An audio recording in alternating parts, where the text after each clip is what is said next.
घर की बहू, घर की नारी को करना चाहिए। पहला, रोटी कोई बनाए, सब्जी आपको बनाना चाहिए, दाल भाजी आपको बनाना चाहिए। दूसरा, दूध की थैली आए, बोतल आए, या दूध का पैकेट आए, या बाजार का दूध देने वाला आए, सबसे पहले उसको हाथ में नारी को झेलना चाहिए। दूध हाथ झेले तो पूत पालना झेले। महाराज, शास्त्र की रीति।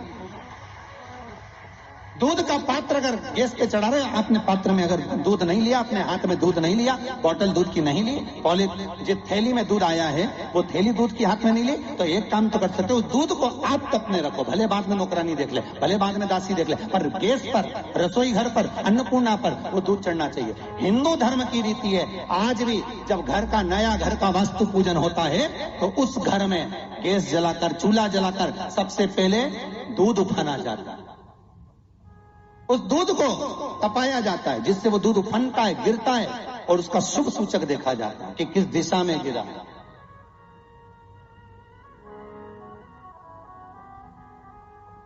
वो शुभ सूचक देता है। दूध पूत बढ़ाता है। तीसरा, जब पानी का मटका, हंडा, भले तुम्हारे घर में नल से पानी आ रहा हो, आरओ का पानी आ रहा हो, तुमने आरओ लगा रखा हो, और उसके नीचे छोटा सा हंडा, मटका, कुछ भी, छोटा सा घड़ा, कुछ भी रखना जरूर चाहिए।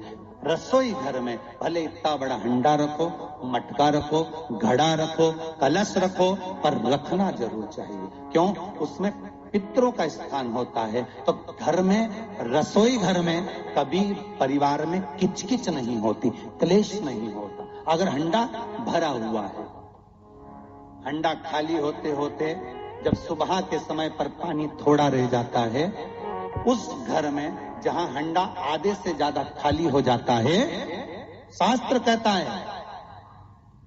भविष्य पुराण कहती है, जहां पानी का हंडा आधे से ज्यादा खाली हो गया, समझ लेना दूसरे दिन रसोई घर में क्लेश जरूर होगा, यह पक्का। इसलिए हंडे की सीमितता देखी जाती है। मटके को, हंडे को, कलश को आधे से ज्यादा भरकर रखा होना चाहिए, भले आधे तक भरा रहे पर आधे से नीचे नहीं।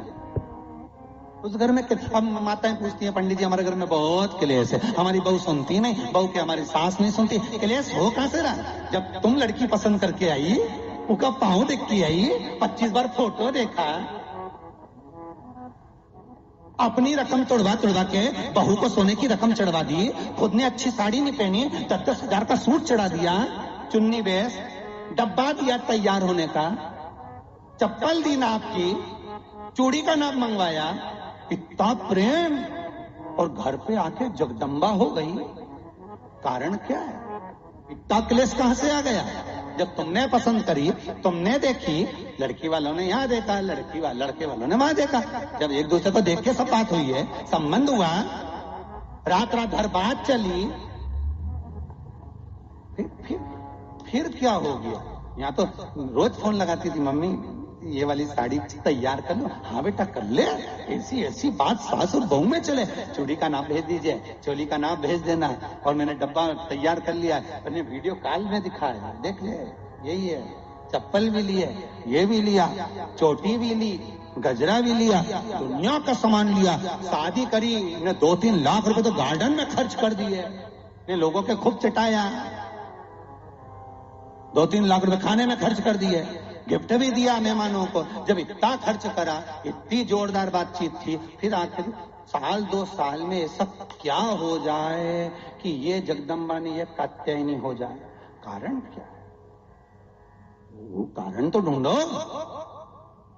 अरे बोलो तो सही है कि नहीं है? कारण तो ढूंढो कि कारण क्या है ऐसा, कि क्या कारण हो गया? अब दोष दे नहीं कि माँ ने सिखा दिया होगा, और वो दोष दे तुम तो अपनी माँ के ही हो, हमारी तो सुनो ही नहीं, अब वो इधर दोष, वो उधर दोष दे। ये दोष देने से कुछ नहीं हो, अपने कर्मों का दोष देखो। ने जरूर झांक कर देखना कि सवेरे सवेरे कहीं हंडा खाली तो नहीं मिल रहा है, पूरा नीचे तक तो नहीं चले गए, आधे से नीचे तो नहीं हो गया। मतलब घर में दूसरे दिन क्लेश तो होना ही है, भले कटोरी के चक्कर में, पानी के चक्कर में, रसोई घर के चक्कर में, रोटी के चक्कर में, चाहे दिन भर में कभी भी होगा, पर 24 घंटे में क्लेश होगा, वो पक्का है।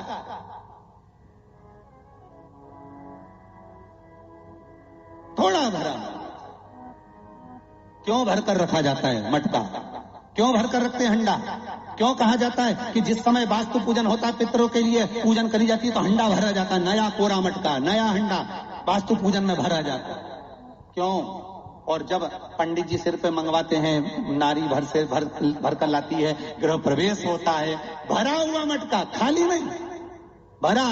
और जब भरवाते तो इतना भरवाते कि उसका पानी उंडेलना चाहिए, वास्तु पूजन का नियम है। जिस समय मटके को भरकर लेके आते हैं घर के अंदर, कलश भरकर लेके आते हैं, वास्तु प्रवेश करते हैं, गृह प्रवेश करते हैं, तो मटका इतना भरा जाता है, उसका पानी बाहर ढुलना चाहिए।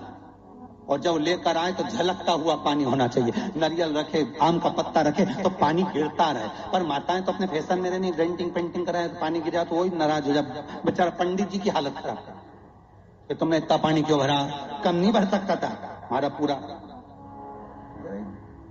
ये तो परंतु शास्त्र रीति क्या कर रही है, भविष्य पुराण क्या कर रही है, हमारी शास्त्र क्या कर रहे हैं कि पानी भरा हुआ जब चलता है, झलकता चले, घर में जब प्रवेश करे तो भगवान से यही प्रार्थना रहती है कि लक्ष्मी ऐसी झलकती रहे, इतनी कृपा कर दे। पर लोग, पंडित जी ने कह दिया अच्छे कपड़े पहनी, बेचारी ने पिन मिन लगाई हो, बढ़िया जोरदार पल्लू मल्लू लिए, तो अब एक डब्बा मब्बा भर के तैयार कर पेंटिंग कर, अब जब पानी गिरे तो कहीं तो बेचार पंडित जी ने थोड़ा खाली करो पंडित जी, खाली करो। अब खाली करा, इतना भर दिया। अब वो मैंने आम का पत्ता, नारियल सब धर दिया। अब ना झलके ना कुछ झलके, क्योंकि इसका अहंकार इतना झलके तो कलश का खाक झलके।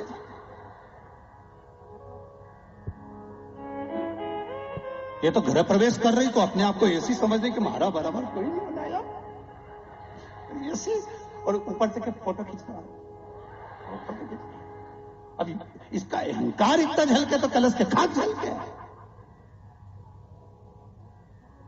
अब जो झलकना वो तो झलका ही नहीं, न झुमका झलका है। और कहा मतलब का झलका है, सो झलका सो।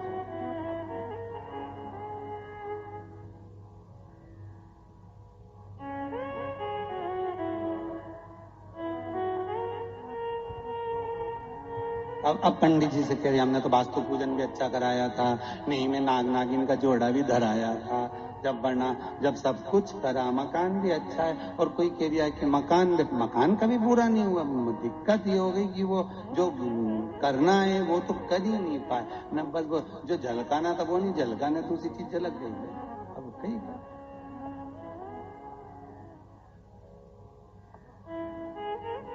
अब विचार करें, अब क्या करें, अब क्या करें। शिव महापुराण की कथा करी, इसलिए तो शंकर की कथा, शिव महापुराण की कथा ये बार बार बदल के क्यों, नहीं तो एक जैसी पुराण बाजते हैं। हमने बाजने में कहा जाए, बाजो, बदल के कुछ मिल जाए, कुछ से आपकी जिंदगी संवर जाए, कुछ ऐसा मिल जाए कि आपका घर लक्ष्मी से खाली ना हो, समृद्धि से खाली ना हो, सुख से खाली ना हो, कभी वंश से खाली ना हो, बढ़ता चले, कुछ मिले, कुछ प्राप्त हो।